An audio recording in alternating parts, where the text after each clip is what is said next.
Aí, galera que curte engenharia clínica, hoje nós estamos aqui com mais um bate-papo com o mercado, que é aquela playlist onde a gente procura falar com profissionais, né? Pessoas que estão atuando na área da saúde, com engenharia, não necessariamente da engenharia, mas que trabalha com equipamentos médicos, tem interesse por essa área de engenharia clínica. E hoje eu convidei o nosso colega, o engenheiro Rodrigo Moreni, que é o responsável técnico pela Orbisense, que é uma empresa que a gente vai falar mais no final aí. Como sempre, a gente procura dividir aqui em 3 etapas, né? A parte do ensino médio, né? Que normalmente alguns colegas fazem o colégio técnico, depois a gente explora um pouco a universidade, e no final, né? Como que entrou na área e o que está fazendo hoje, para poder ilustrar para vocês, né? Então, Rodrigo, de primeiro, né, eu já queria agradecer você por estar apoiando a gente aí no canal, né? A gente não faz nada sozinho. E o ano passado a gente se encontrou, nós estamos ensaiando esse negócio aqui já faz um ano, e esse ano a gente se encontrou de novo na feira e falamos, bora, vamos fazer, já agendamos, e é hoje aqui que a gente está gravando. Hoje é dia 2 de junho, a gente deve colocar esse vídeo na semana que vem. Toda quinta-feira, às 17h30, tem um vídeo novo no canal. Então, é isso aí, Rodrigo. Rodrigo, para começar aqui, para a gente motivar aquela turma que está fazendo o técnico, já tem uma turma que está fazendo o técnico. Eu mesmo não fiz o técnico, fiz o colegial normal, né? Mas eu queria saber como é que foi o seu colégio, a vida do ensino fundamental, aí o ensino médio, né? Como é que foi? Você fez colégio técnico, fez colégio normal? Lúcio, queria agradecer muito a oportunidade de estar falando aqui no teu canal, aqui na Escola de Engenharia Clínica. Eu sei que é um canal aí muito respeitado aí pelo pessoal. O Lúcio já tem muito tempo de bagagem aí já, né, Lúcio? Não vamos falar nossas idades aqui para não ficar ruim, né? Mas eu queria agradecer muito a oportunidade. Como você disse, já é algum tempo já que a gente está para marcar essa conversa, né? E contar um pouquinho da trajetória aí, da minha trajetória, da trajetória também da Orbisense aí, que é uma empresa jovem, mas bastante promissora. Lúcio, a minha trajetória como técnico, né, digamos assim, né, como um cara aí que gosta de eletrônica, que gosta de engenharia, na época, na verdade, eu nem sabia o que era engenharia, né, tava começando aí a mexer, comprava aquelas revistinhas de eletrônica, nem tinha começado o técnico, comprava aquelas revistinhas de eletrônica da EMI, da Saber Eletrônica, e tinha outras revistas, tentava montar o circuito, às vezes pegava fogo alguma coisa, estragava alguma coisa em casa, mas estava sempre mexendo com alguma coisinha. E esse despertar, ele veio da minha graduação, na verdade, na oitava série, a gente teve lá no SESI, eu estudei no SESI, né? Da quinta à oitava série eu estudei no SESI, e lá tinha a escola, tinha a oficina, o pessoal chamava de oficina na época, né? Então tinha uma oficina, já tinha curso de elétrica, tinha curso de marcenaria, e eu sempre fui muito mão na massa, né, de querer aprender alguma coisa. Hoje em dia tem um termo para isso, né, chama maker, né, os makers. Então eu sempre fui muito mão na massa, gostava de aprender, gostava de fazer, de mexer com alguma coisa, às vezes nem entendendo tanto na teoria, mas tentando fazer mais acontecer na prática mesmo. E aí fiz lá e mexi com essa coisa de eletrônica e tal, e minha mãe falou, cara, você tem que fazer alguma coisa na área de engenharia elétrica, porque você gosta de cortar fio, gosta de ficar soldando componente naquelas pontes que tinha antigamente, que você ia colocando tudo em pé na ponte, né, para poder fazer alguma coisa. E aí a gente conseguiu, eu tentei Senai, não consegui Senai, não consegui passar, que era super difícil de passar no colegial técnico. O SESI já é uma peneira do caramba, né? Já é. Porque já fazer o SESI, a gente sabe que o SESI tem uma escola, as escolas são muito boas, deveria ter mais, no meu ponto de vista, né, nas escolas, mas já é uma peneira forte ali. E era difícil de entrar no SESI, eu lembro que você tinha que ter uma carta da empresa indicando e tal, e não foi o meu caso, a gente conseguiu, porque abriu uma vaga no meu bairro lá, a gente conseguiu entrar. E aí no Senai era a mesma coisa, era até um pouco mais difícil, porque você tinha que ter uma carta, não era só prestando vestibulinho que você conseguia entrar. Você tinha que ter uma carta para poder entrar e tal. E eu não consegui isso, então eu tive que ir para uma escola técnica particular. E você fez qual? Então, aí eu fui para o Lavoisier, que é uma escola que tinha ali na Celso Garcia, que na época era uma escola muito boa de eletrônica, uma escola muito conceituada, tinha muito professor bom lá, né? A gente aprendia eletrônica na raça mesmo, né? não tinha programa de computador para fazer nada, você tinha que se virar meio que na mão. Tô falando aí dos anos 92, 93 aí, né? Então, e aí no meio do colegial, eram 4 anos naquela época. Então você fazia 3 anos o colegial junto com o técnico, né? E depois o 4º ano era específico do técnico, e aí ele até passava para de noite, para possibilitar você poder fazer de manhã, né? Passava para de noite para possibilitar você a fazer um estágio, a estudar, porque tinha uma carga horária de estágio que devia ser cumprida, né? Bom, no 4º ano, eu consegui um estágio numa loja de som automotivo. Olha só, eu gostava muito de carro, né? Jovem, né? Jovem, adorava carro, nossa, naquela época, eu não sei se pode contar agora, ainda bem que minha mãe acho que não vai ver, mas minha mãe pegava o carro escondido, saía com o carro, a gente tinha aquelas loucuras na época, hoje em dia não tem mais, né? Hoje em dia é muito mais complicado as coisas. O jovem hoje, a garotada, quer andar de Uber, né? Não quer mais andar de carro. E aí, nossa, eu adorava o carro, mexia no carro, punha som e fazia isso, fazia aquilo. E consegui um estágio em uma loja de som automotivo muito boa, porque o cara ele tinha uma questão que ele queria participar de campeonatos, então ele tinha toda uma questão técnica ali que ele queria seguir certinho. Qualidade, sabe? Né? Qualidade Exatamente, ele tinha uma qualidade, ele trazia coisa dos Estados Unidos, então ele tinha que ter ali uma questão de cálculos envolvidos ali, lei de Ohm e tal, né? Ele queria fazer uma coisa um pouco mais qualificada do que as outras lojas de som que tinham na época. E aí foi muito legal, porque eu aprendi muito, né? Mexer com marcenaria, mexer com elétrica ali, era mais coisa de elétrica, né? Solda fio, põe módulo. Eletrônica também tinha um pouquinho. Bom, consegui terminar o técnico, fiz o técnico lá, fiz os 4 anos, cumpri a carga de estágio que precisava ser cumprido, e aí veio a dúvida, né? O que fazer na faculdade? Como eu já tinha esse rolê de tecnologia. De som, mão na massa. De mão na massa, de gostar de eletrônica, gostar de elétrica, né? Eu tive a oportunidade de fazer o vestibular, fiz vestibular em escola pública, fiz o vestibular em escola particular também, né, nas universidades particulares e públicas. E aí, lá em Mogi, aqui o pessoal que é de Guarulhos, muita gente estuda em Mogi. E eu moro em Guarulhos já desde sempre, né, desde que nasci, moro aqui em Guarulhos. O pessoal gosta muito de estudar em Mogi. As faculdades de Mogi eram muito boas, né? Não sei como é que tá agora, mas mudou muita coisa, né? Não tinha faculdade em Guarulhos que tinha engenharia do que eu queria fazer, nem de eletrônica, nem de elétrica, né? Não tinha faculdade. E eu tinha opção de, como eu não tinha conseguido uma classificação de imediato em nenhuma faculdade pública, eu fui fazer uma escola particular, né? Fui fazer a Universidade Brás Cubas, lá em Mogi. E aí só uma dúvida, você ia de busão, de trem? O trem não passa ali em Guarulhos, né? Cara, eu já fui de tudo que é jeito que você puder imaginar. Eu ia até, acho que só faltou ir a pé, cara, mas o restante eu fui tudo. Porque assim, a grana era curta, né? Tinha que se virar com o que dava, né?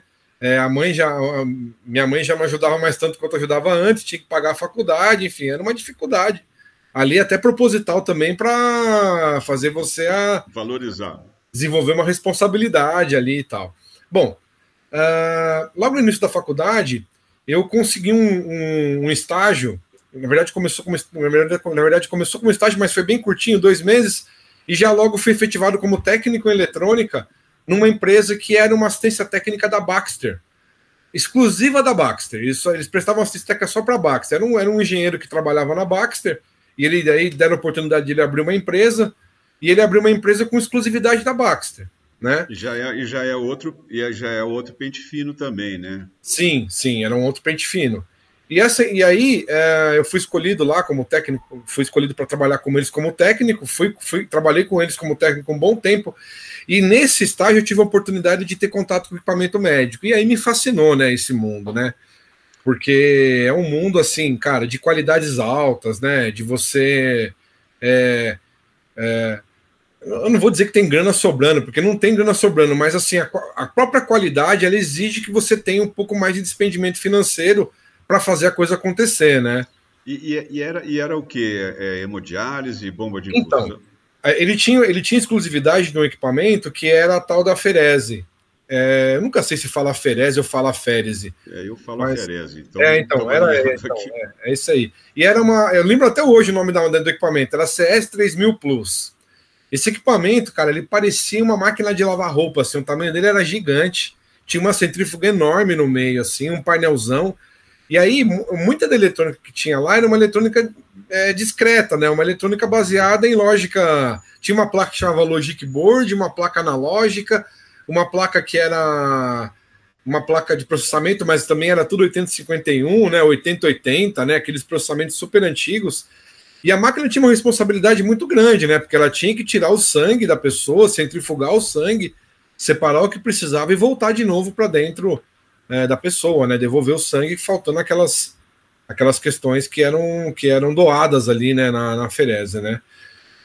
E aí, Lúcio, foi uma responsabilidade muito grande, porque assim, você imagina um cara recém-saído do técnico, né? Começando a faculdade, tendo que viajar aí o Brasil todo atrás de equipamento, né? Então eu me lembro que, cara, meu cartão de milha, assim, da TAM, assim, a gente ia pegar muito avião em Congonhas, né? Os voos domésticos, eles eram mais em Congonhas. E aí eu saía de Guarulhos, ia para Congonhas, e, meu, assim, eu conseguia passagem, assim, muito rápido, porque naquela época você juntava 10 pontos e conseguia uma passagem, né? Então, assim, eu viajava muito. E esse rolê de viajar muito era uma coisa que era ir num dia, era dia de manhã e voltava à tarde, por causa da faculdade. Então eu não podia, né? Uma das coisas que eu coloquei lá como não é uma exigência, né? Mas uma questão mesmo ali de responsabilidade era, ó, eu preciso estar na aula, preciso participar da aula, né? E preciso estar lá. E a Baxter, não sei se você sabe, mas o prédio da Baxter era lá na Zona Sul, lá. Cara, não vou me lembrar o bairro, mas era assim, tipo Interlagos, assim, quase Interlagos. Então imagina você morando em Guarulhos e às vezes ter que ir para Interlagos, porque como eu trabalhava muito na rua, cara, era uma viagem, assim, se o trânsito era muito ruim naquela época, o trânsito, hoje está muito pior, mas naquela época já era muito ruim, né? Para o pessoal que não, só para explicar, o pessoal que não é aqui da Grande São Paulo, né? Você imaginar São Paulo, não vou nem falar num quadrado, mas num retângulo, né? Guarulhos está num vértice e a Zona Sul está lá no outro, né? Tem que atravessar a cidade inteira, praticamente. Praticamente você está indo de norte a sul, né? Porque Guarulhos pega um pouco da Zona Leste ali, um pouco da Zona Norte, né? Norte a sul, né? Então você está indo de uma ponta a outra da cidade, né? E era exigente. O próprio aeroporto de Congonhas era longe pra caramba. Então, assim, o trânsito era muito complicado, né? E naquela época, a gente não era tão fácil, como não tinha Uber, né? Nem Rodoanel, né? Hoje talvez... Isso, tem o Rodoanel, exatamente. Mas, enfim.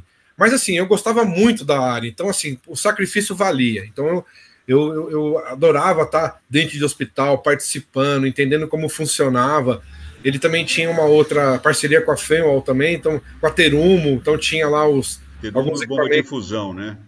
Isso, naquela época tinha a bomba de fusão e tinha uma seladora que selava a ponta dos tubos depois da doação. Então, quando você fazia a doação, você tinha lá o tubinho, né? Você tinha uma seladora que você tinha que selar e cortar. Então, era a seladora de alta frequência, né? A gente prestava manutenção nisso também. E era muito legal. A gente, ali o Hemocentro não é nada do que é hoje ali, né? Não tinha nem aquele estacionamento por baixo ali. Era uma coisa muito diferente de tudo que é hoje. Mas, ao mesmo tempo, a tecnologia e o cuidado com o equipamento médico é como é hoje. Talvez hoje ainda seja pior, mas sempre teve, né? Então, a própria AIDS, né, deu um padrão de qualidade para esses hemocentros aí, porque muita gente foi contaminada, né? Sim. Não tinha controle de qualidade. Isso foi bom para... E é dessa época, né, Lúcio? 93, 96 aí, né? Eu me lembro que a gente entrava, assim, bem lembrado, a gente entrava lá, tinha um cartaz enorme, grupo de risco, né? O grupo de risco era um negócio que era. Hoje em dia nem sei se tem mais grupo de risco, não sei se existe isso. Mas naquela época o grupo de risco era uma coisa muito complicada, né? Não era qualquer um que podia doar, enfim, tinha toda uma restrição. Tem um screening hoje para você poder fazer doação, né? Melhorou bastante o. E aí, assim, os maiores clientes deles era o próprio Hemocentro, porque tinha muito equipamento de aferese lá, né? Era público, né? E os grandes hemocentros. O Hemocentro de São Paulo, sem dúvidas, era o maior. O Rio de Janeiro também tinha um grande, mas tinha muita maquininha pelo interior de São Paulo, pelo interior, pelo Brasil todo, né? Sim, eu falo para a turma, eu tive um aluno, né? Hoje ele trabalha com um acelerador linear. E ele era técnico, então ele fez engenharia também, sendo técnico. muitos anos, mas dentro de hospital. E todo ano que eu dava aula para os alunos, eu sempre pergunto, né, o que você está fazendo, o que você quer fazer, porque a gente pode ajudar a direcionar um canto ou outro. Ele sempre quis ser service da Varian, né? Certo. E hoje ele é service da Varian. E eu falo assim, vida de service, né? Hoje em dia é um cartão de crédito, um celular, uma malinha de ferramenta e um kitzinho de roupa para quem dorme, né? Às vezes mais de um celular, né, Lúcio? Às vezes mais de não tinha celular naquela época. Eu coloco no meu WhatsApp que falo assim, pô, liga para mim direto, né? Porque ninguém liga mais para ninguém direto hoje. Não, né? pessoal, exatamente. E aí, às vezes, fica uma fila de mensagem no WhatsApp que você não consegue atender. Então, o pessoal tá... Eu, no meu caso, por exemplo, lutei tanto para ter um telefone, né? Primeiro fixo, depois o celular, e hoje o pessoal perdeu o costume. Mas esse que é o kit essencial, né, para você. E é bem lembrado, Lúcio, na época eu tinha, por ter essa complexidade, né, por ser um equipamento que não podia parar de jeito nenhum e ter poucos técnicos do Brasil que prestavam manutenção a esse tipo de equipamento, praticamente era eu, o dono e o irmão do dono. Era alguma coisa assim, né? Dessa pequena empresa que ele teve concessão, né? E a gente tinha um BIP, lembra do BIP? Na verdade, não, o BIP eu não peguei. Era o pager, era aquele pager. Você recebia a mensagem e saía correndo para... O BIP eu peguei, vou aproveitar e fazer um comentário. Eu tinha um BIP, achei muito interessante, porque quando eu comecei a trabalhar, tinha um BIP rodava 2 BIPs, né? E aí o dia que me deram um BIP, né, eu falei, pô, aquele dia para mim foi muito importante, porque, tipo assim, meu, tá contigo agora, tocou o BIP do hospital, é tu que tem que fazer o corre, vamos dizer assim. Aí, começo de carreira, não morava numa kitnet, não tinha telefone, tocava o BIP, você tinha que descer no orelhão, pegar a ficha, botar, ligava para a central, dava o código do BIP. Aí, quando você dava o código, ela te dava a mensagem.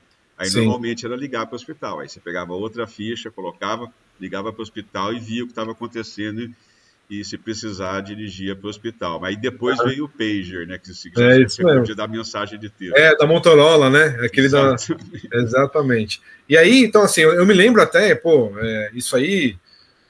eu me lembro que eu era um dos únicos caras da faculdade que tinha um celular já, né? Porque saiu o celular, porque imagina, para a área médica você precisava ter um celular, né? Tudo que era de mais moderno em termos de comunicação você tinha que ter porque era importante, né? A própria profissão exigia isso. E aí eu tinha, os caras falavam, me enchiam o saco, o cara com celular, não sei o que, achava até que era rico e tal, mas nada, era dor de cabeça, né? Era correria, né? Para ter que ficar correndo para resolver aquilo. Mas era muito legal, porque assim, tive a oportunidade de conhecer muito hospital no Brasil, aí, muito hospital diferente, muita coisa diferente, né? E o próprio equipamento era um desafio, porque era um equipamento que ele tinha as placas todas importadas, né? A gente não arrumava a placa, naquela época já não arrumava a placa, era uma placa que ela vinha de fora, você olhava para a placa assim, ela era grandona, devia ter, sei lá, quase que uns 50 centímetros assim, por uns 20, era enorme, cheio de componente nela. Né, cheio de componente, não. CI. É componente, mas cheio de CI, exatamente, tudo soquetadinho, né? E era muito louco isso. E aí, bom, eu fiquei nessa empresa um bom tempo, né? E aí o dono da empresa ele resolveu mudar o negócio dele, resolveu fazer umas mudanças na empresa, né? Ô, Rodrigo, antes de você falar, deixa eu só aproveitar e perguntar aqui, me deu a curiosidade da que você falou. Nesse tipo de máquina, ela era um tipo de máquina que era muito susceptível a erro de usuário, erro de operação, ou não? Cara, tinha muito erro de usuário, sim. A gente treinava muito o pessoal. E eu não sei se você já viu uma máquina de FLE, já teve a oportunidade de mexer com uma, então ver alguém mexendo. Ela tinha um kit, né, que você instalava nela, que é o kit que vai fazer toda a parte ali de coleta do sangue e tal. De autoteste também, porque ela acaba fazendo um autoteste. Mas o kit era cheio de mangueira, cheio de coisa, e tinha muito sensor de pressão para tudo que é lado, e era um negócio muito complicado. Eu me lembro que a minha mala de ferramenta era pesadíssima, porque ela tinha uns calibres assim, que tinha que calibrar a espessura da onde ia lá a bolsa de sangue na centrífuga. Era uma coisa bem... Porque imagina, você centrifugar uma bolsa de sangue de meio litro, cara, né? Era bastante volume, né, para você centrifugar num equipamento que ele tinha que ser o menor possível, digamos assim, né? Eu já tive a oportunidade de ver algumas mais modernas, elas são minúsculas. Essa que eu mexi era, como eu falei, era do tamanho da máquina de lavar mesmo, assim, era enorme. E eu tive uma aluna também, foi num curso que eu tenho, o curso básico de engenharia clínica, até ele está lá na plataforma Hotmart para quem quiser assistir, mas eu tive uma aluna também, só que não foi de faculdade, era desse curso, e ela queria ser service. Eu até vamos dizer assim, não acompanhei ela, se ela conseguiu seguir essa carreira, mas ela era estudante de engenharia biomédica. Gostava muito de service, né? E aí você falou da maleta pesada, tem maleta que é pesada, tem maleta que não é, né? Sim, hoje eu tenho uma aluna do 5º ano ela é service da Roche, na área laboratorial, né? Então também se corre aí de... Ô Lúcio, é que nessa época a gente tinha... notebook era uma coisa muito rara e cara, não era todo mundo que tinha, né? E a gente tinha que levar os manuais do equipamento. Então, assim, o manual do equipamento, cara, era uma pasta Z, assim, gigante, que você tinha que carregar aquilo ali, porque se faltasse uma informação de um esquema, alguma coisa que você precisasse ver, você estava longe e não tinha nem como mandar, né? Imagina mandar um fax, né? Não era todo mundo que tinha fax, era outro rolê. E aí você me lembrou de uma coisa legal, que no técnico, né? Até uma passagem que eu gosto de contar, que o professor falou assim pra gente: pessoal, eu preciso que vocês façam um circuito com BC547, transistor BC547, né? E aí falou, beleza, vamos lá na biblioteca da escola pegar o datasheet do componente, né? Pegar lá a folha de dados, né? Não, eu mandei recolher tudo que está lá na biblioteca da escola, eu quero que vocês vão atrás disso no mercado. Legal. Não sei, você deve lembrar com certeza da Litec. Lembra da Litec lá na Santa Efigênia ali? Sim. Bom, a gente pegou caravana, né? Lá da Celso Garcia até na Santa Efigênia, com, sei lá, 5, 6 estudantes aí, amigos. Vamos lá, vamos procurar.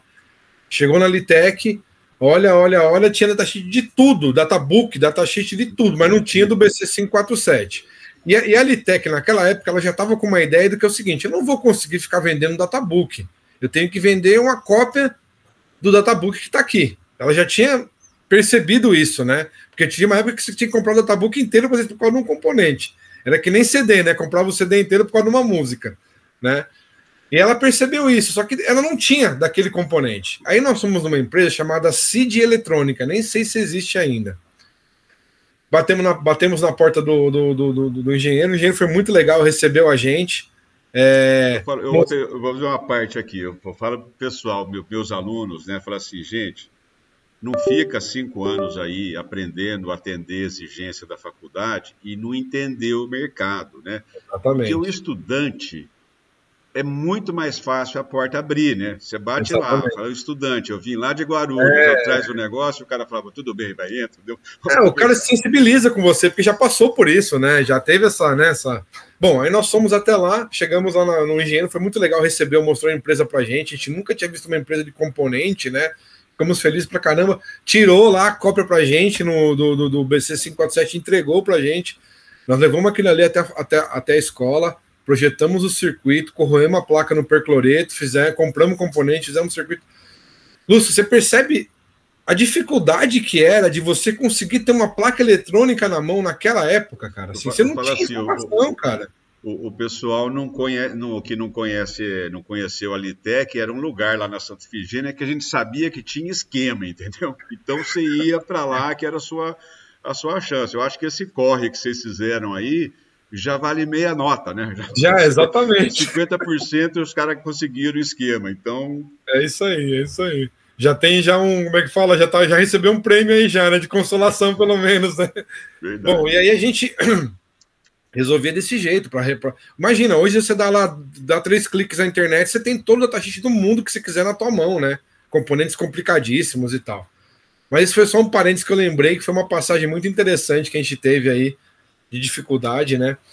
E aí, continuando o rolê lá na frente, aí eu saí da ESI, que era essa empresa que prestava manutenção lá para Baxter, né? E aí voltei para o mercado, já tinha terminado o técnico, né? Já estava já na faculdade. E inclusive essa coisa de correr para lá e para cá, de você ter que viajar muito, assim, passou várias vezes pela minha cabeça em parar a faculdade, tá? Então, assim, a galera que está na faculdade, que às vezes encontra dificuldade e pensa em parar, eu aposto que o Lúcio também deve ter passado por isso também. A gente pensa em parar algumas vezes, sim, porque, né, a vida coloca coisa na nossa frente que acaba talvez deixando um pouco mais interessante, mas é um caminho que não vale a pena, né? Olha, eu nunca pensei em parar, na verdade, mas eu pensei em mudar de faculdade. Perfeito, Eu perfeito. quando estava lá para o segundo ano e meio, assim, um pouquinho mais, eu queria fazer agronomia. Porque eu gosto Sim, dessa parte de natureza, de planta, eu legal, consigo plantar as coisas bem, normalmente legal, dá legal. tudo certo. Mas aí eu fui fazer um cursinho preparatório para o vestibular, dar uma relembrada. Putz, assisti 2 aulas, falei, mano, o que eu estou fazendo aqui? Aí eu voltei para voltei a faculdade. Quando eu vi aquela coisa de cursinho, eu falei, meu, Não isso é aqui, para mim. não larga a mão, vamos terminar a engenharia lá, É que isso aí. já está lá.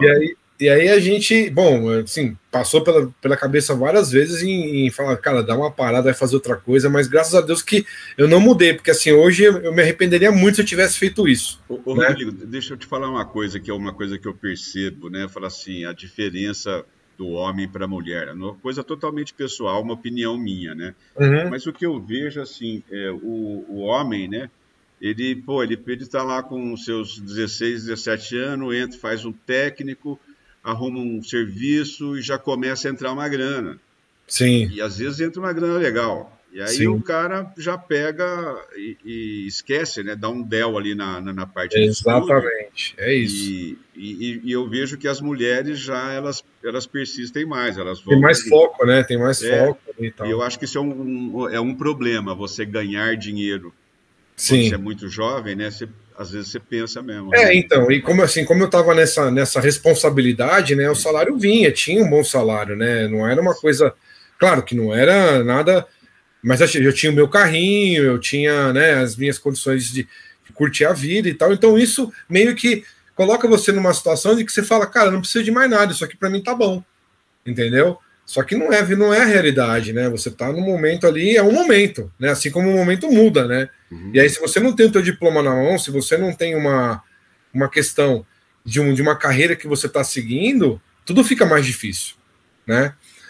Bom, enfim, e Assim, aí, só vou fazer uma parte aqui também, que é uma coisa que eu sempre falo, porque eu falo assim, eu conheço vários técnicos que são técnicos, uhum, adoram ser técnicos, e não querem ser tecnólogos, e quer ser técnico. técnico Conheço mesmo. vários deles. Um deles, durante a pandemia, que eu conheci, o Vladimir, que trabalha lá no Instituto Nacional de Infectologia da Fundação Oswaldo Cruz, e a gente discutiu bastante isso, que eu conheci o filho dele também, e Uhum, ele falou assim, Lúcio, o meu negócio é ser técnico, adoro ser perfeito. técnico, e tem É uns uma que escolha, né? É uma escolha. Eu é, acho que o problema assim, é assim, alguns têm essa escolha consciente, né? sim, sim, sim, E sim. outros já faz mais para o lado da acomodação e de não, talvez não vislumbrar um E futuro. era isso que eu sempre tive para minha vida, assim, sabe? Eu nunca gostei muito de começar uma coisa e não terminar. Então, por mais chato que aquilo ali tava, eu queria terminar e fazer. Então, eu acho que é por isso que, assim, eu me arrependeria muito se eu tivesse parado a faculdade, começado uma outra coisa, porque eu falei, cara, era isso aqui que eu queria mesmo, né? Escolhi lá atrás e tal, enfim. Mas então, e aí, voltando já, aí eu saí dessa empresa já na faculdade, e aí, pô, eu fiz controle, comecei a fazer controle de automação, né? Fazer controle de automação lá na UBC. Era um curso novo para eles, laboratório novo, sofisticadíssimo, né? Com um monte de coisa legal, robozinho com pêndulo. A gente teve muita oportunidade de explorar tudo isso, de colocar para funcionar um laboratório novíssimo que eles montaram. E aí começou a despertar uma área de interesse em mim que eu nunca pensei que eu ia ter, que era de fazer projetos. Eu sempre trabalhei no service, como você falou, né? Minha experiência com a ESI lá para Baxter era de service, eu adorava essa vida. Minha vida ia ser de service até o fim dela, né? Mas quando eu comecei, aí na faculdade me despertou essa coisa do projetar, de saber como é que funciona, de aquela coisa de engenheiro, sabe? De você cavar e entender como que funciona, por que funciona daquele jeito, né? A faculdade ela acaba trazendo um pouco disso, porque você tem que resolver problemas às vezes complexos, né? E foi muito legal, porque aí eu comecei a focar minha busca por um trabalho diferente. né? Quando eu saí da Baxter, eu comecei a buscar um trabalho diferente. Eu queria trabalhar com projeto. Cara, minha vida agora é projeto. E eu tive a oportunidade de conseguir uma vaga de estágio na Fanning, lá com o pessoal da Fanning, que era aqui em Guarulhos, para mim uma maravilha, assim, para mim. Estava perto de casa, né? Caminho da faculdade, né? Porque Guarulhos também, que, né? Guarulhos com bica ali, Mogi, vambora, né? E eu falei, cara, agora vai dar super certo, por aqui que eu vou ficar, né? Comecei trabalhando com o engenheiro Dario, que era um engenheiro que trabalhava na Fanning, trabalhou muitos anos na Fanning, né? Um dos caras que ajudou a Fanning a desenvolver muito projeto. Trabalhava do lado do engenheiro Orlando, que fazia lá as incubadoras, né? O Lúcio deve ter conhecido ele. Sim, sim, sim.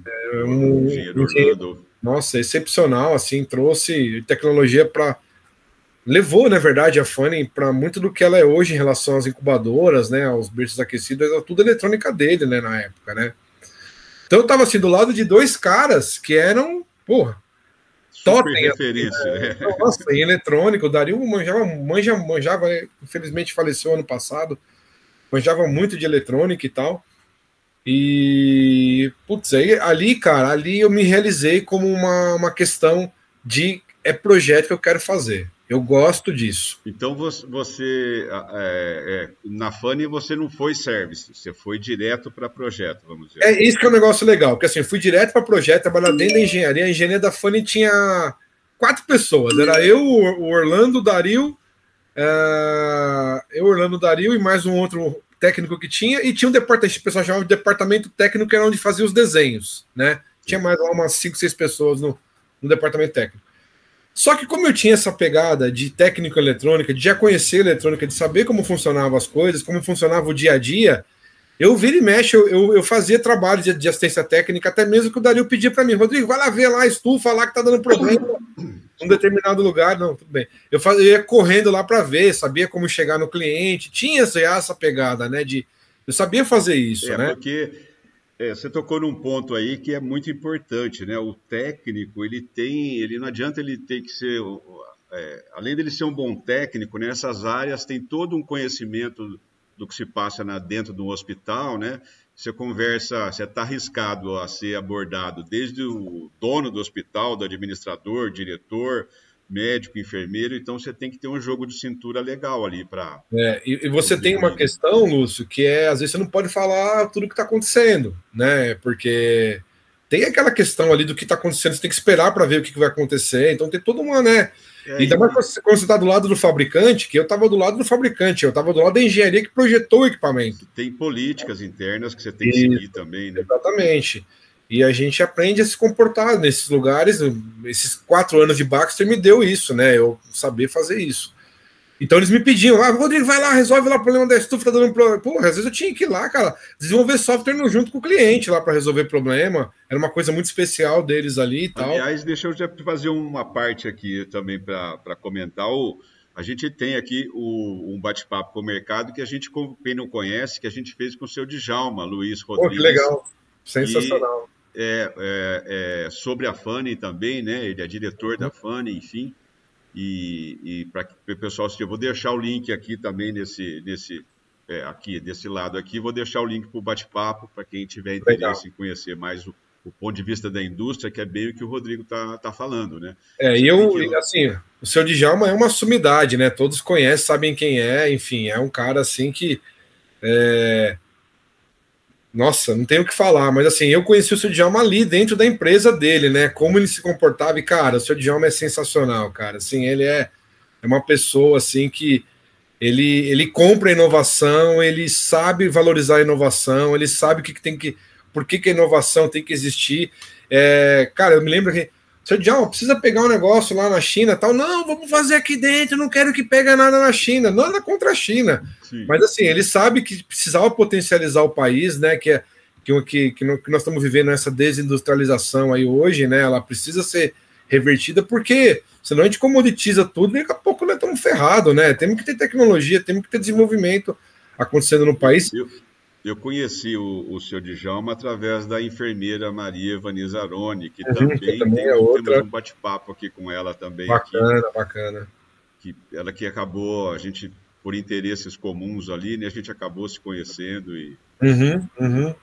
Então, e aí, dentro desse contexto, né, e eu me lembro que nessa época a Fanny ela representava uma grande marca de centrífugas alemãs, e ela vendia essas centrífugas no Brasil, ela tinha essa... Eu lembro da Excelsa, né? Era uma... Excelsa, não, Excelsa é Fanny mesmo, não é o nome que o senhor Djalma... Era o pessoal da Ereus lá, as centrífugas da Ereus. Tá, eu lembro. Aliás, não era só centrífuga, era todos os produtos da Ereus, a Fanny tinha concessão disso, né? Cara, eu lembro que eu fiz engenharia de segurança do trabalho também, e a gente tinha a NR4, o anexo 4 da NR15, que tratava sobre nível de iluminamento, chamava nível de iluminamento, então tinha os valores. E aí tinha para os focos cirúrgicos, era 7.000 lux, nessa norma, nessa lei trabalhista, vamos dizer. E, cara, eu lembro que tinha uma revista Medical Focus, que de vez em quando aparecia na diretoria do hospital e acabava sobrando para mim. Eu tinha um acordo com a secretária, ninguém lia aquele negócio, e eu lia, eu pegava aquilo lá, lia, traduzia palavra por palavra ali. E tinha foco cirúrgico da Hareus, assim, enquanto a nossa legislação falava em 7.000 lux, os caras tinham foco de 100.000 lux. Mano, era um negócio muito fora da curva, né, cara? E assim, era um produto muito bom. E aí, então, o pessoal que estava no dia a dia da assistência técnica na época, eles não tinham tempo de aprender sobre o equipamento, né, sobre o equipamento importado, porque tinha as coisas para resolver da Fanny e tal, e não era sempre que vendia também coisa importada, né, da Ereus. E aí o pessoal falava, não, pega aquele estagiário lá que é bom de assistência técnica, ele vai fazer as instalações, ele vai aprender como é que funciona. E aí eu voltei de novo a ter essa oportunidade de visitar um monte de lugar, até mesmo dentro de universidade, laboratório de universidade, né? E isso era muito bom, porque trouxe para dentro da engenharia um conhecimento do equipamento importado no mercado que era top, né? Assim, como você falou, Ereus ainda é um referencial, né? Então... foi muito legal. E aí eu chegava na engenharia, o pessoal, o equipamento tem que funcionar assim, dá uma olhada nisso e tal, e não sei o quê. E aí, não, vamos lá. O exterior rolou também, Rodrigo? Para o exterior, algum tipo de AT de assistência técnica no exterior? Não, eu não cheguei aí, não nessa época, né? Depois eu tive a oportunidade de ir fazer treinamento pela Fanny, tive a oportunidade de ir nas feiras lá na Médica, tive a oportunidade de conhecer. E quando você vai num evento como esse, né, você percebe que tem muito arroz e feijão para comer, viu, Luciano? E isso que eu te perguntar, você acha que, comparando a nossa hospitalar, em termos de tamanho, assim, a médica é muito maior? Cara, a médica, ela é muito, assim, eu diria que ela é umas 10 hospitalares, assim, porque essa hospitalar agora, se você percebeu, mas parecia que ela estava em 2 galpões, né, tinha um com o teto branco e o outro com o teto preto, né, e lá na médica são, se eu não me engano, não vou lembrar agora exatamente, que eu cheguei em outras feiras também lá, mas era assim, 12 galpões do branco, mais uns 6 do preto, assim, sabe?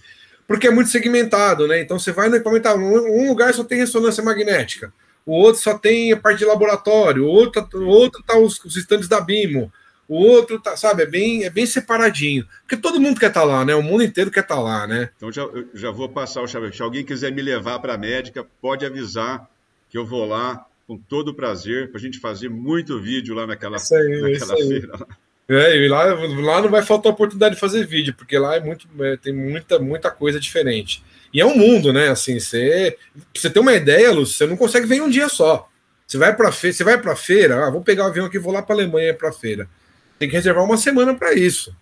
Entendeu? Não, então, aqui eu já acho que não dá para você ver hospitalar um dia, né? Então. Aqui, se você correr, você faz um dia e meio, 2, né? Sim. Agora lá, é uma semana também que você tem. E o horário lá é bem de manhãzinha, né? Lá abre cedo, né? Abre 9 horas, 8 horas.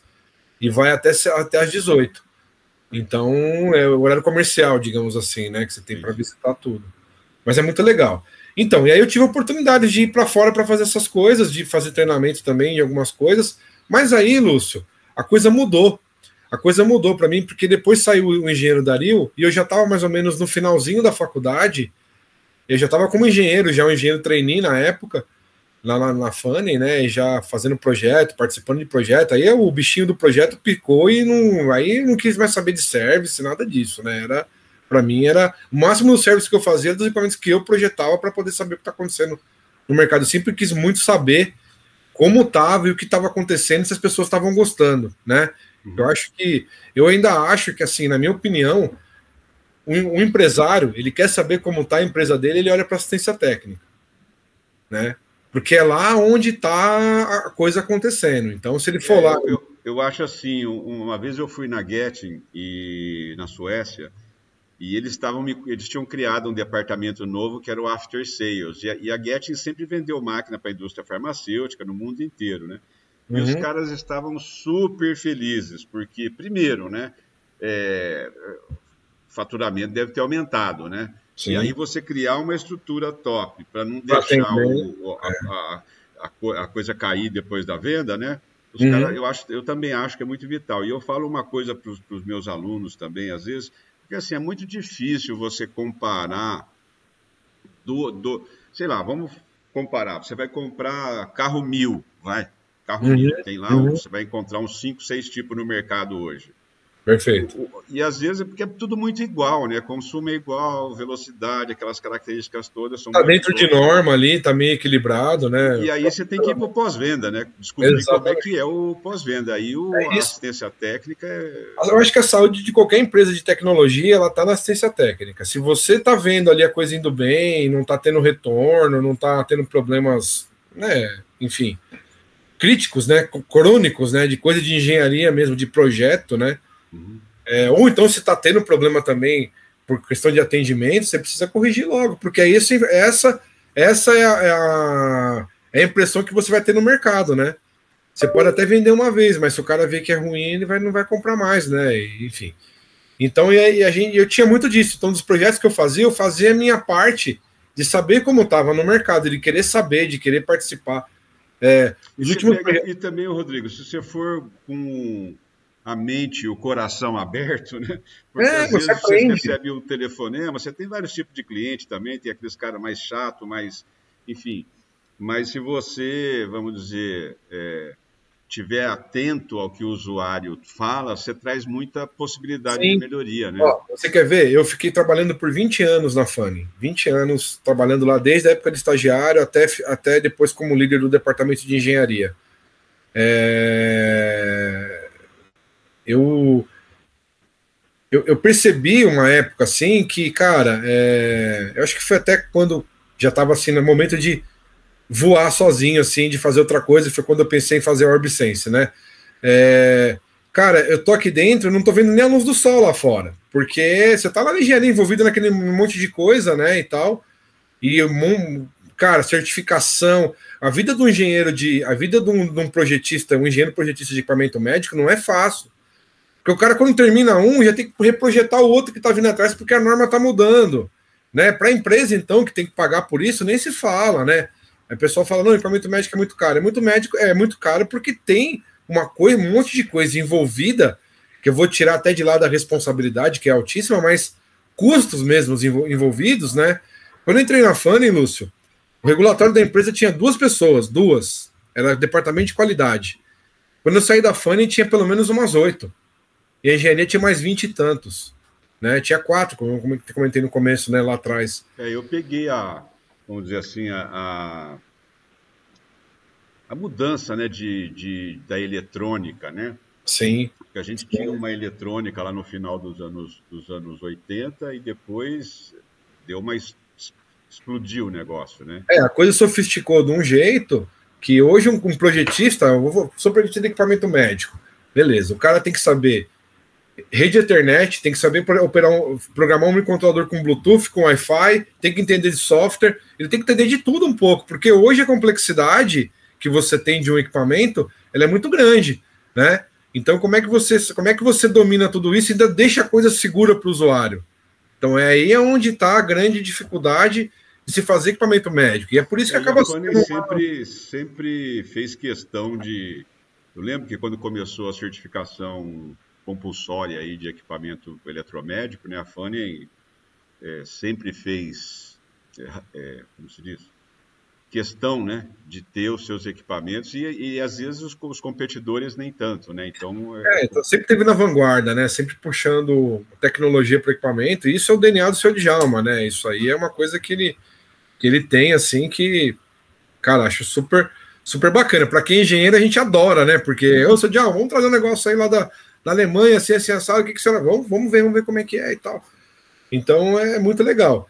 Mas, ao mesmo tempo, é muito custoso. E as coisas, você vê agora aí a marcação CE está sofrendo uma grande modificação aí, né? O pessoal está achando mais fácil fazer o FDA do que fazer a marcação CE, né? Então, isso tudo impacta muito no departamento de engenharia, no projeto, né? Porque você acaba, às vezes, tendo que deixar de lado a inovação para poder pensar na recertificação, para poder colocar dinheiro dentro da empresa. Senão, se você perder o certificado, já era.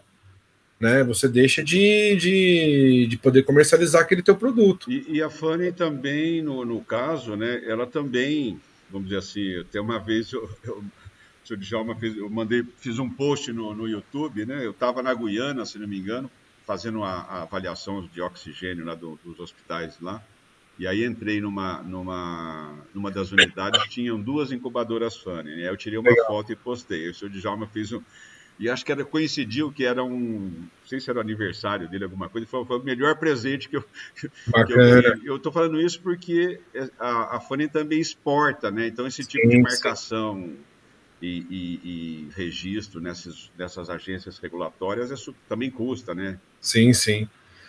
A gente chegou uma época que a Fanny chegou a ter um stand próprio na médica, né? Isso aí, quando você chega num nível desse, você já está numa questão assim muito ampla, né, com relação ao mercado, né? Eu parei de contar na época, mas assim, era mais de 100 países que a Fanny tinha produto, assim, era uma coisa, você fala, cara, surreal, assim, né? E então tinha um stand próprio lá na médica, porque o pessoal normalmente vai junto com a Bimo, põe lá dentro do cercadinho da Bimo, lá, coloca lá leva lá um produtinho e tal. A Fanny chegou uma época que ela tinha um stand dela próprio, grande dentro da médica, né? Então você imagina a logística para você fazer uma operação de ter um stand. Cara, no Brasil já é difícil, imagina fazer fora do país. Levar gente. É um país caro, né? Com relação a deixar todo mundo lá e tal. Mas ela conseguiu chegar nesse ponto. Então é muito legal. Assim, foi uma experiência muito boa para mim trabalhar na Fanny e me trouxe muito do conhecimento que eu tenho hoje que eu trago para minha empresa, que é a OrbSense, né? É isso que eu ia te perguntar. E hoje, porque eu fui eu até vou entrar aqui de novo no site da OrbSense, né? Legal. E conta para nós aí, OrbSense Technologia. É isso aí. Lúcio, essa coisa de sair lá da Fanny no começo da pandemia, de pensar, cara, vou para o mercado, vou alçar um voo solo, né? Sempre tive vontade, né? Fiz lá a gestão de projeto na FGV, fiz o mestrado focado nessa parte de desenvolvimento de equipamento, desenvolvimento de produto, né? Eu falei, não, cara, eu vou fazer o seguinte, vamos ver. A gente conversa em casa, né? Ver se todo mundo topa, né? Porque não é só você que tem que topar. Quando você tem uma família, a coisa tem que ser dividida, né? E aí a minha esposa falou, não, vamos tentar, vamos ver o que dá. E aí comecei uma empresa de projeto, primeiro focado a desenvolver produtos, uma consultoria de equipamento médico, desenvolvimento de produto, né, de uma maneira geral, mas mais focado em produtos com uma regulação maior, que são os produtos médicos, ou então, para você ter uma ideia, eu tenho um cliente de forno de pizza, que ele quer levar o forno de pizza para os Estados Unidos e ele precisava trazer uma norma sofisticadíssima para a empresa dele. A gente simplesmente colocou de ponta cabeça a empresa, a gente mudou completamente o esquema da empresa deles, fizemos uma fábrica nova num galpão novo para ele, atendendo a certificação NSF 4, que é uma certificação complicadíssima para food equipment, né, que eles falam, para poder atender toda a questão ali de limpeza e tal, muito parecido com a nossa norma. A primeira vez que eu ouvi falar da NSF foi para capela de fluxo laminar, mas isso foi lá nos anos 90, lá. Acho que eles têm alguma coisa para isso também. Sim. Vai ver manipulação de alimento ali, talvez, né? Alguma coisa. Verdade. Assim. E aí, o pessoal me levou para Las Vegas, a gente foi numa feira de coisa de pizza para Las Vegas, a gente aprendeu como é que funcionavam os equipamentos, trouxemos isso para o Brasil, implantamos um monte de coisa, conseguimos ser aprovado com louvor, a gente não teve nenhuma não conformidade, cara, porque o cara até falou, a fábrica ficou muito legal, e eles estão com uma fábrica totalmente nova para forno de pizza. Então, assim, o que é legal? O que é essa minha nova fase? é poder trazer essa experiência de produto, né, desenvolvimento de produto, para outros clientes que precisam desenvolver produto com qualidade, que precisam colocar no mercado. Então, essa é a vertente de consultoria da minha empresa, que é uma parte que eu chamo de serviço.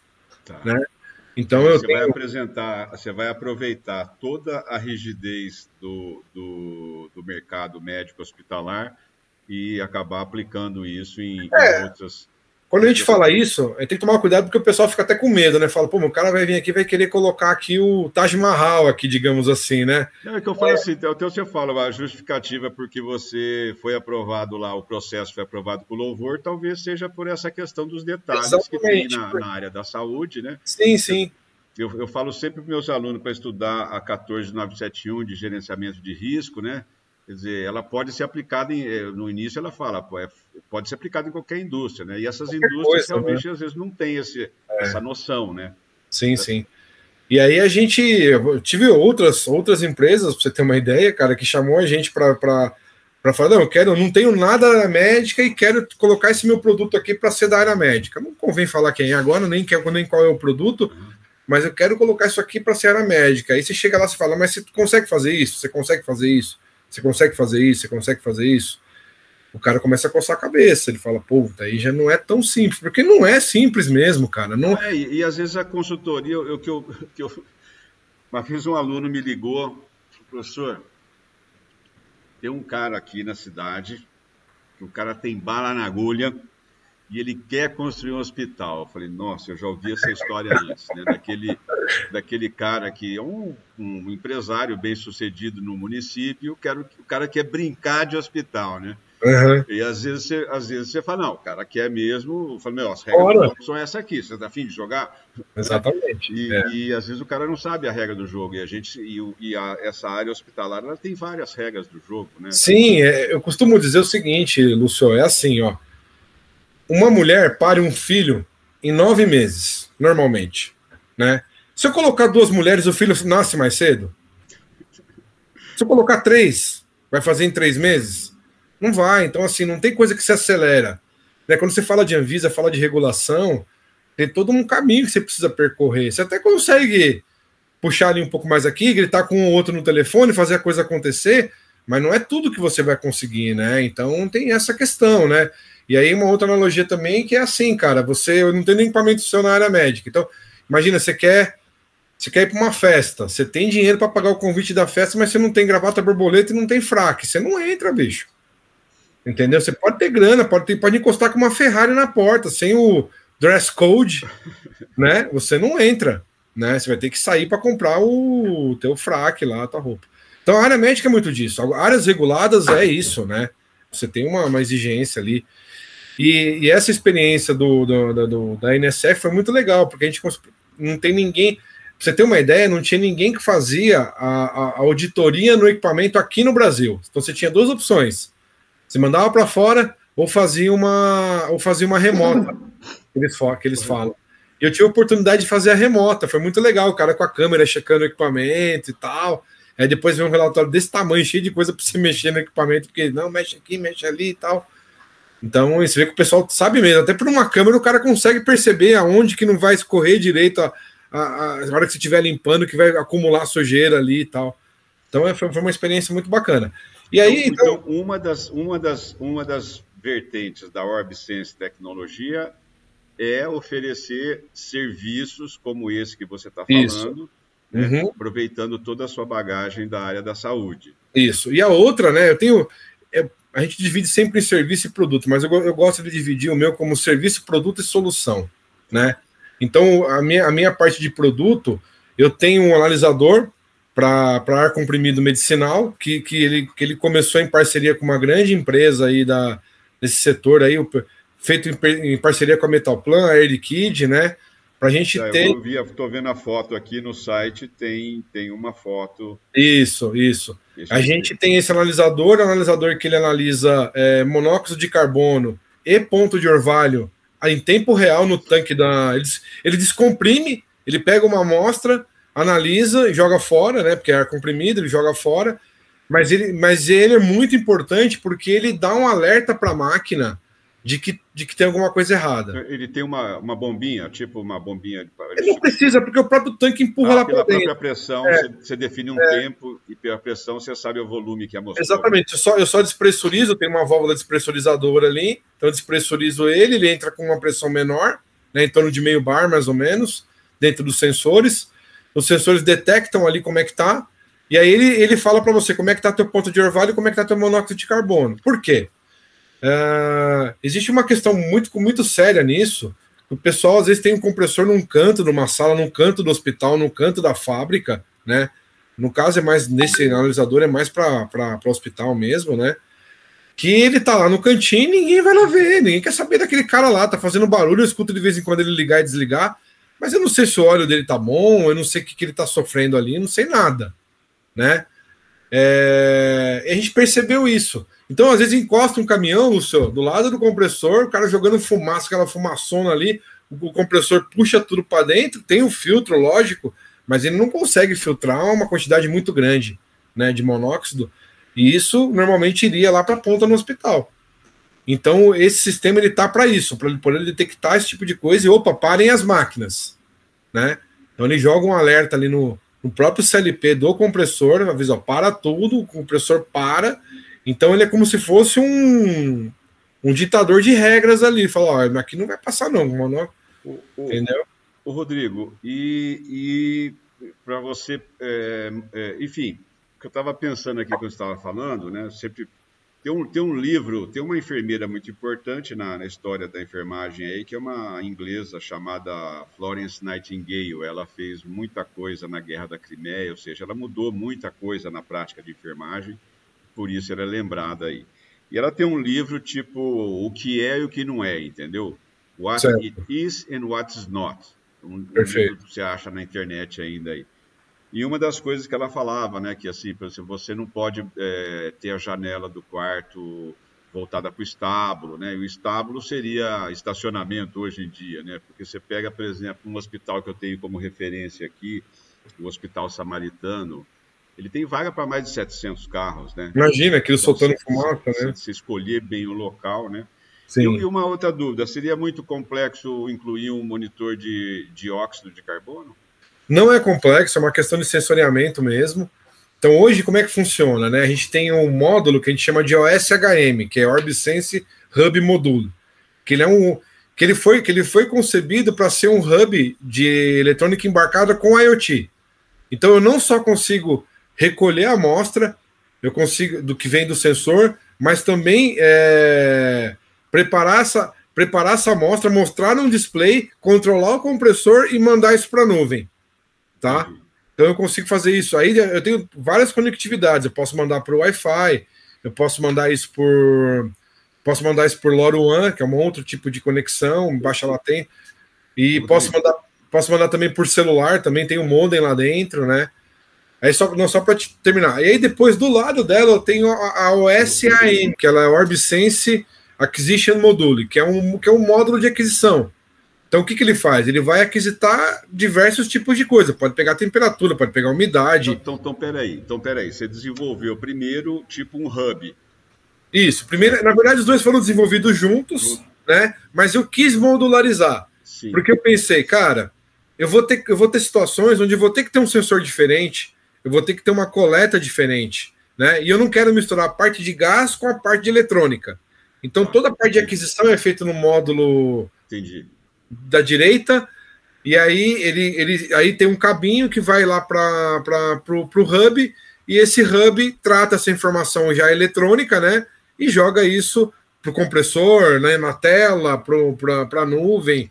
Ô, Rodrigo, vou te pedir aí, cara, você topar fazer mais para frente, fazer um videozinho mais curto, mais objetivo, você mostrar essas coisas, manda para mim, eu subo. Vamos fazer sim, vamos fazer. Eu mostro. Eu subo ele no canal, porque isso é uma tendência, né? Então, quer dizer, sim. Você, com esses dois recursos, você pode, basicamente, conectar qualquer transdutor de grandezas e fazer... E aí, o que aconteceu, Lúcio? Assim, a gente percebeu que o Hub Module, né, o Hub, né, ele podia ser muito mais do que só ler sensor e jogar e colocar isso de alguma forma humanamente assimilável e processável. Assimilável, exatamente. Tentei achar a palavra aqui, você foi mais rápido. E ele pode ser também, ele pode pegar também do CLP do compressor, por exemplo, informação, porque tem um monte ali dentro. Tem. Né? E agora, como é que você sente o fabricante com essa disponibilização dessa informação? Pois é, e aí a gente começou a pesquisar o que a gente podia fazer. A gente já tem o pessoal da Metalplan do nosso lado, que foi o que requisitou primeiramente o projeto, né? Uhum. Começamos a perceber que no mercado tem gente fazendo, né? Tem algumas pessoas fazendo, tem gente fazendo tudo que é jeito, tem gente que pega do CLP, pega com sensor, mas a gente foi para um lado de fazer uma parceria com o fabricante. Então, hoje eu estou com o fabricante Metalplan nessa questão. A gente está testando equipamento não só da área médica, mas também na área industrial. Por exemplo, tem uma grande fabricante de peças aí para a indústria automotiva, que o cara precisa...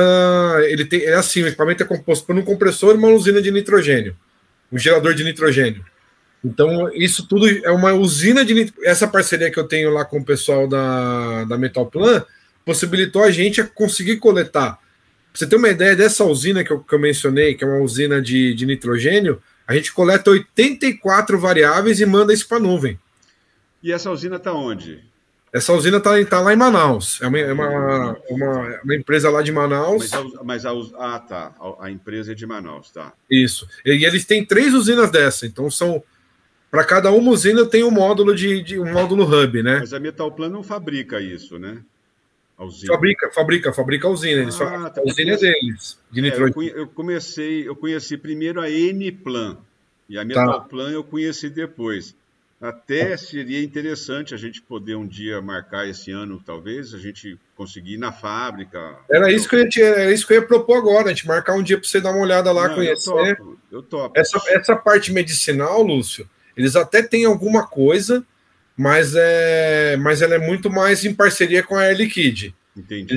Eles até querem abrir um ramo maior, porque eles têm a possibilidade até de fazer gerador de oxigênio lá, usina de oxigênio. Porque eles devem ter caldeiraria, tudo. Tem tudo lá. E fica isso é muito legal.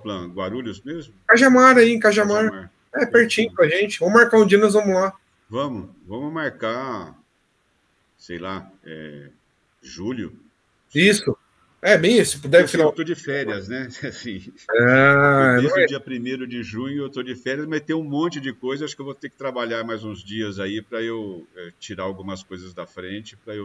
Mas o resort lá em Maragogi tá reservado já para poder. Cara, vou te falar, viu? Porque o seu problema é o seguinte, meu, que enfim, você sabe como é que é o corre do mercado aí, né? Sim. As férias você faz quando você pode. E faz 3 anos que eu não tiro férias. Entendi. Mas eu gosto de férias daquelas férias mesmo. Só que... Descansar de verdade, né? Falta de planejamento, eu ainda tenho que dar aula. Entendi. Entendeu? Então, segunda, terça e quarta, eu dou aula. Você está dando aula onde, Lúcio? Eu dou aula na PUC, na graduação de Engenharia Biomédica. Ah, que legal. Se precisar um dia que a gente vai lá também dar uma explanada sobre um ramo específico lá da engenharia, dessa parte de IoT aí, de gestão de projeto, eu vou lá, cara. Eu tô lembrando que eu tive agora o pessoal da ONG aqui, que é a Universidade de Guarulhos, eles me chamaram eu dei uma aula junto com um amigo meu lá. Perfeito. Eu vou conversar com a Carla, que é a nossa coordenadora do curso. Ela sempre, eu acho muito importante, que eu falo, um pé na escola, um pé no mercado, tem uns alunos às vezes meio perdidos, né? Às vezes não sabem o que está fazendo, não vê as possibilidades, né? Talvez na semana da engenharia, não sei como é que vocês têm lá, mas a gente pensa em alguma oportunidade. Beleza. E essa da Metalplan, vamos marcar para julho. Vamos marcar para julho. Mas eu tenho uma reunião com eles. Eu tenho uma reunião com eles segunda-feira, já vou mencionar que falei contigo, para a gente já começar a azeitar isso. Não, beleza, eu vou sim, eu topo, para a gente mostrar esse negócio de perto. E aí, deixa eu te falar, aí para fechar, com relação ao OrbSense, então estamos aí 3 anos, né? Vai para 4 anos aí que nós estamos com essa questão desenvolvendo produto, fazendo essa parte de serviço de consultoria, né? E soluções. Isso, e aí a solução, da onde que chega a solução, na verdade? A solução é o mix que você tem do hardware mais o serviço. Então, por exemplo, se o cara que ele fala assim, eu quero IoTizar o meu compressor, por exemplo, né? O que vem depois, né? IoTizou e daí? Então, aí é onde entra o meu acesso à minha plataforma de IoT. Então você clicou lá, você vai acessar um dashboard feito para você, com os teus dados, com o que você quer ver, do jeito que você quer ver, com os alarmes que você quer receber no teu celular. Isso tudo é um serviço, né, aliado ao hardware, né, ao produto que pode ser vendido ou não, pode ser locado também. O modelo hoje meu é de locação em comodato, então eu deixo lá o... Você loca por ponto ou por parâmetro, por grandeza? Que você Não, é por ponto. No caso é por ponto. Então a gente faz um estudo. Ah, cara, aqui nós vamos recolher aqui 80 variáveis, como é do compressor, por exemplo. Fecha um valor e aí, se você tiver uma customização muito grande no dashboard, a gente cobra ali uma questão de customização no dashboard que é pago uma vez só, né? Um valor para poder mobilizar o profissional para isso.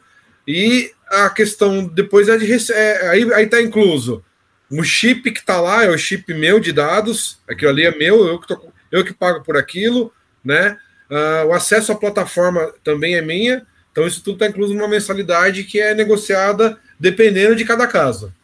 Ô, Rodrigo, agora deixa eu entender aqui. Esse caso que você fez lá, que está fazendo lá em Manaus, né? Você teve o fabricante do compressor, ele foi porque assim, a gente sabe que, pô, você ligar para qualquer fabricante de equipamento médico, fala, escuta, me manda a senha de serviço, o cara vai dar 3 passos para trás e começar a fazer uma análise se ele vai ou não mandar ou não vai, e se mandar, sobre quais são as condições. É por isso. A indústria tem esse grau de restrição também? Ou... Tem muito. Isso daí, na verdade, hoje em dia, Lúcio, quando a gente tem dado na mão, transformando ele em informação, é o futuro, né? Então, se ele não controla muito bem o dado que ele está jogando do compressor dele, ele pode estar entregando um problema ali do compressor dele no mercado que vai servir como arma para o concorrente brigar depois. Então, é totalmente compreensível essa questão de eles não deixarem acessar, não passarem todos os registradores que tem lá na comunicação.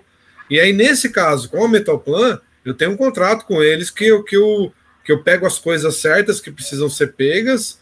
Não, sim, mas eu falo assim, a Metalplan não fabrica compressor, certo? Então, ela teve que, para você pegar o dado desse compressor... Não, a Metalplan fabrica compressor. Ah, ela fabrica compressor. Ela é o fabricante do compressor. Mas é alternativo de parafuso? O que eles estão fazendo? Lá eles têm de parafuso. Não sei se tem alternativo. É uma boa pergunta. Então entendi.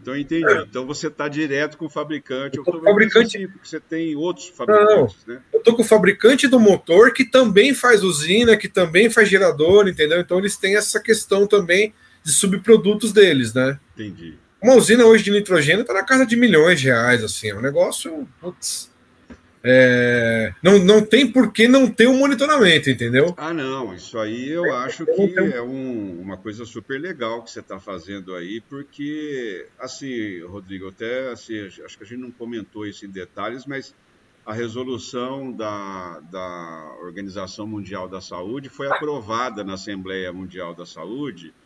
Então, assim, essa questão de oxigênio em qualquer lugar, onde for necessário e no momento que você quer, né? O on-site, on-demand, né? É uma tendência, né? Porque sim, em todo lugar, o Brasil é grande pra caramba. Você não consegue, a indústria atual do líquido aí não consegue suprir tudo isso num custo razoável. Então, isso é uma tendência forte. Ô, Lúcio, eu vou voltar mais um pouquinho no tempo de novo. Vou falar lá da Fanny quando eu assumi uma responsabilidade lá que era iotizar, na época nem existia esse nome, né? Era conectar a câmara num software de maneira que você pudesse monitorar essa câmara, mesmo que fosse numa rede local. Câmara de conservação de vacina. Câmara de conservação de vacina. Aliás, aquele estudo que a gente fez lá na Conferência para a turma, o Rodrigo também, né? Mais uma das coisas que ele projetou era uma câmara de conservação de medicamentos e vacina. Isso, E a gente fez um estudo comparativo entre o compressor do ciclo de frigorífico inverter com o compressor convencional e a gente apresentou, foi um trabalho aprovado para apresentar no Congresso, né? No Congresso Internacional de Engenharia Clínica e Gerenciamento de Tecnologias de Saúde. Não, foi muito legal, foi muito legal. E eu quero gravar um vídeo, porque assim, lá no Congresso você tem 12 minutos, né? Aí eu quero gravar, porque eu tenho as fotos, tenho os detalhes de tudo que a gente fez. Queria fazer um vídeo também mostrando, falando do trabalho, né, que a gente fez, dos resultados que a gente chegou. Legal. Dessa comparação. Não, é sensacional, acho que ainda é super em voga, né? Com certeza. Não é, Pô, você pegar aí na pandemia, quanto você precisou de câmara de vacina, né, para poder fazer a coisa acontecer, né? Quer atender? Deixa eu ver aqui. É que eu tenho que ligar para o colega nosso, que ele está lá no Peru, né? Entendi. Se quer terminar aqui, eu dou uma ligada. Não, só para contextualizar essa parte. Então, lá atrás, quando eu tive o desafio de conectar uma câmera com a tecnologia que tinha, você tinha um microcontrolador de 8 bits, às vezes até 16 bits dentro do equipamento, você tinha que colocar a Ethernet nele, eu colocava um Wi-Fi nele, cara, era uma coisa que ninguém imaginava como fazer naquela época, né? E a gente pegou o desafio, venceu e conseguiu fazer isso com o Soft Chamber, em parceria com o pessoal lá da Sensor Web, né? Hoje, Lúcio, o leque de tecnologia, você sendo engenheiro ou sendo maker, né, é muito grande, né? Então, assim, você olha, hoje em dia qualquer pessoa, por mais simples que seja, sabe mexer no celular, acessa ali, né, um aplicativo e tem lá uma questão lá da rede social dele, do que está acontecendo com a vida dele, né? Então, o termo IoTizar é isso, né? Trazer a facilidade na palma da mão do computador que a gente tem hoje, que é poderosíssimo, né? Você poder saber o que está acontecendo à distância, que é o que eu falei do compressor. O compressor está lá do outro lado na sala ali, está fazendo barulho, mas eu não sei como é que está o óleo dele, eu não sei como é que está a pressão dele, eu não sei nada. Eu só sei que ele está jogando ar na linha. Rodrigo, a gente precisa de conversar mais aí, mais detalhes, porque assim, eu tenho um monte de necessidades aí que eu vejo ao longo desse tempo todo. Sim. Que a gente tem algumas coisas que a gente precisa de inovar, né? Que passa por essa linha do trabalho que a Orbsense está desenvolvendo, não só produto, serviço, como soluções, né? Vamos sim. E a gente tem até um projeto também que foi recentemente aí aprovado. Esse não é tanto da Orbsense, mas é um projeto meu particular, que é um sistema de qualificação térmica para câmaras de vacina de sangue automatizado. É uma coisa que eu preciso te mostrar depois também. Esse ainda está meio ainda sob patente e tal, tá trabalhando na patente. A hora que você achar que tem que dar visibilidade, jogar luz no problema aí, mostrar, você me dá um salve aqui que a gente organiza. Talvez você venha aqui ou eu vou aí, dependendo do tamanho do negócio. Não, vou sim, eu quero muito te mostrar isso, pra você dar uma olhada como é que é. Tem ali uma união ali de aplicativo com hardware, com inteligência artificial, sabe? Cara, a gente precisa, o termo é, depois você guarda isso que ainda vai ser um slogan ainda, tá? Nós precisamos democratizar a qualificação térmica, porque o que tem de câmara por aí, que nunca viu uma na vida, cara... Eu falo assim, tem uma frase que eu li, eu falo assim, o futuro já aconteceu, ele só não está compartilhado igualmente, né? A gente precisa de compartilhar isso, né? Exatamente, é isso aí. Eu acho que... Assim, você viu aqui, eu tô com um corre aqui de problemas aqui. Não, velho, fica tranquilo, vamos... Mas assim, pessoal, o Rodrigo, né, vocês vejam aí o trabalho, o caminho dele, todo esse percurso que ele fez, o valor que ele deu para a educação, onde é que você pode chegar, né? Tem um monte de possibilidades e você querendo fazer, arregaçar as mangas, sangue nos olhos e ir para cima, né, Rodrigo? Sim, cara, é assim, velho, a gente enfrenta a barreira de tudo que é lado, né? Você vê um monte de porta fechando, um monte de não na cara, mas também quando vem um sim, é hora de você fazer teu show, né? Eu falo assim, você tem que estar preparado para a oportunidade, porque se você não está preparado, a oportunidade é para o outro, né? E estar preparado é isso aí, cara, é estudar, é saber, é aprender inglês, sabe, é isso aí, estar preparado é isso, cara. A gente vamos dizer assim, né? e keep knocking, né? Continue batendo na porta, porque nem é toda porta que vai abrir, então não pode desistir, né?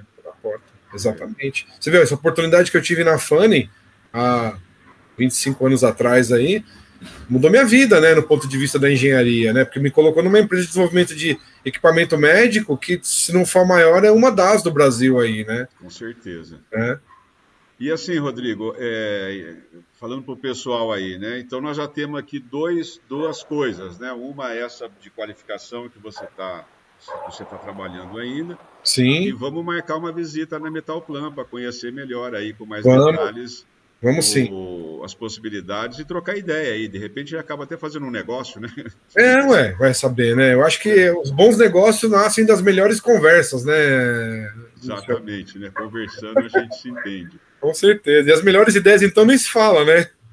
A gente vê cada coisa aí, você fala, cara, esses dias eu fui numa empresa, o cara falou assim para mim, não, eu tive um problema com a minha mãe, e aí eu precisei levar ela no hospital, e aí eu vi um procedimento, que eu não vou contar qual é, porque é um rolê da empresa lá dele, eu vi um procedimento assim, assim, assado, comecei a pesquisar, tô 10 anos desenvolvendo, tô há 10 anos com esse produto no mercado para resolver um problema que a minha mãe teve quando passou mal, que eu precisei levar no hospital, olha que loucura.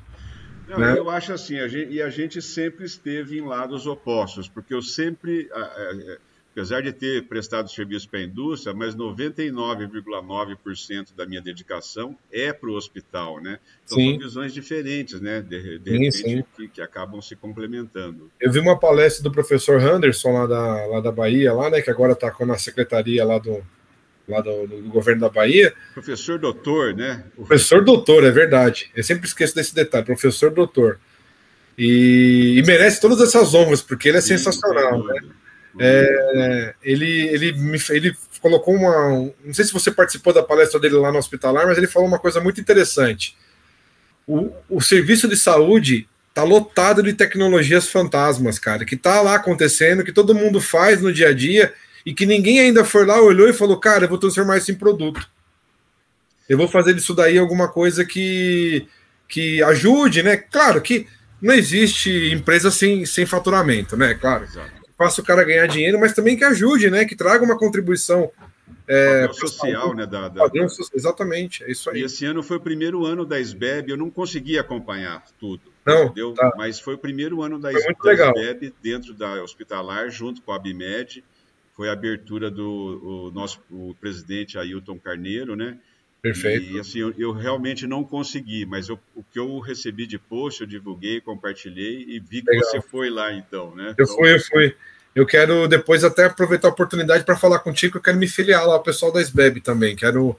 não, manda um e-mail para a Lúcia, é Legal. sbeb@sbeb.org, tem, se não me engano, tem 3 categorias que você pode se associar, Legal. e acho que vale a pena Uhum. sim, Contribuir aí porque também. tem muito, é uma sociedade científica, né? Sim. Então acho que tem tudo a ver com sua experiência aí desse tempo todo na indústria aí, que você Sim. pode contribuir bastante para diminuir essa dificuldade, né, da Sim. academia para o mercado, né? Até diminuir o gap, né? Tem um gapzinho Exatamente, aí. aproximar, Os americanos fazem isso muito bem, né? Eles sabem muito bem como diminuir esse gap, né? Marketizar rapidinho, né, as ideias, né? A gente ainda tem um pouco de dificuldade com isso no Brasil, por série de problemas que a gente tem, que a gente sabe, todo mundo sabe qual é, né? De acesso à tecnologia, acesso a tudo, mas eu acho que a gente tem que trabalhar para isso, porque, cara, a gente tem que reindustrializar esse país, tem que trazer de novo, tem que descomoditizar as coisas e, enfim, tem que agregar valor. A verdade é essa. Temos que contribuir para a agregação de valor do país. Ô, Rodrigo, vou deixar aí os minutos finais para você fazer um fechamento, mandar um alô para a galera aí, dar uma orientação, né? E aí eu fecho o painel. Cara, Lúcio, eu agradeço muito a oportunidade. É sempre um prazer falar contigo, ainda mais aí no teu canal. É sensacional. Eu espero que dessa conversa aqui muita gente se anime, né, em ser engenheiro, né, ou então participar de tecnologia, ou que sirva para alguma coisa no sentido de transformação, né? A gente sempre fala, cara, quando a gente escuta alguma coisa, se ela causou um pouquinho de transformação, valeu a pena, né? Então, eu espero que tenha contribuído para isso. E agradeço bastante aí. Estamos à disposição caso necessite de alguma coisa. A Orbsense é uma empresa que aceita desafio, a gente não corre do desafio, não, né? A gente ainda não faz chover, mas dá umas pretejadinhas ainda no céu, mas ainda não faz chover, mas vamos lá, vamos em frente. Então, Rodrigo, eu que agradeço aí por você estar trazendo esse conteúdo para a galera. Vou deixar aí na descrição, vou deixar como que faz o contato, Na hora que eu for editar, vou deixar a homepage aqui visível no próprio vídeo para o pessoal acessar. E reforçar para a turma, né? Tem espaço, é uma área muito grande, requer pessoas, né, com qualidade, com conhecimento, capacitadas, enfim, e não tem fim. Então, agradeço aí enormemente, Rodrigo, você trazer sua experiência de novo para a nossa turma e mandar um salve para a galera. É isso aí. E no mais, aquele muito obrigado pelo seu tempo. É isso aí. Valeu. Obrigado.